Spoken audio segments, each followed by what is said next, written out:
Dirkanja z avtomobilčki se vsi spominjamo še iz otroških dni, ko smo, vsaj moški del populacije, to počeli doma na dvorišču ali v stanovanju. Pozneje se je športna disciplina preselila v virtualni svet računalniških iger, ne glede na to pa se peščica posameznikov ne more utrgati od realnega sveta. Za kakšne avtomobilčke gre torej pri RC driftanju? V večini so replike, so pa v merilu 1:10 pravih vozil.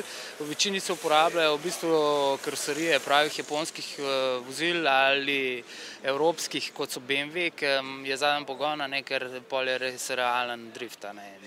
Ker tudi z pravimi avti imajo zadnji pogon, ki se dela drift.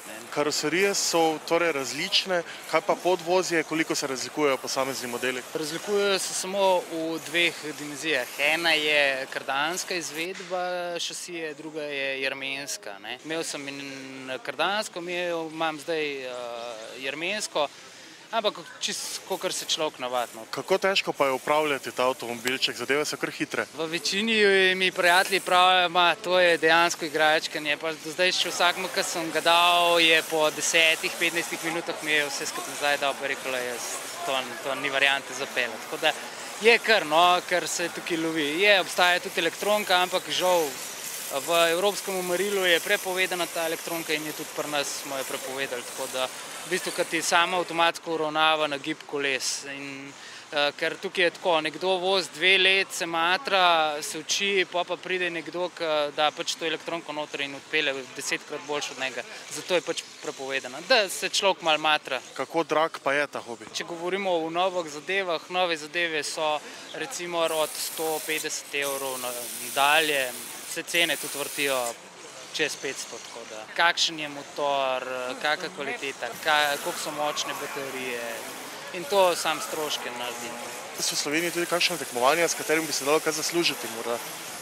Trenutno še ni v tem rangu, se pa prirejajo tekme, v bistvu letos v letu 2011 je bil izdan, smo pač naredili pravilnik in bojo tudi vse kompletne tekme, ki jih imamo v meniju, cirka 12 tekem, bojo štele v skupen seštevek, tako da se bo v bistvu v tem dobu državen prvak. Se pa tekmuje v 3 rangih. Solo drift, to je ko je samo en avto, v bistvu en tekmovalec na progi in se točkuje, kot lep drift je, Potem pa obstaja druga varianta, je twin drift, se pravi, sta 2 avta naenkrat in se med sabo, kdo je hitrejši, kdo ima lepšo vožnjo.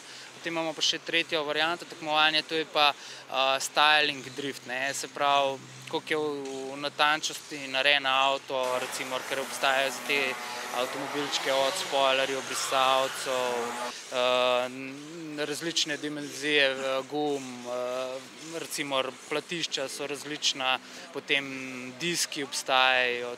Ste že merili morda, kako hitri so ti avtomobilčki? Ti avti, če bi dali, recimo, mi jim rečemo raderke, se pravi cestne gume, doseže nekje 80 km/h, tako pa v tem je pa hitrost tam nekje med 30 in 40 km/h.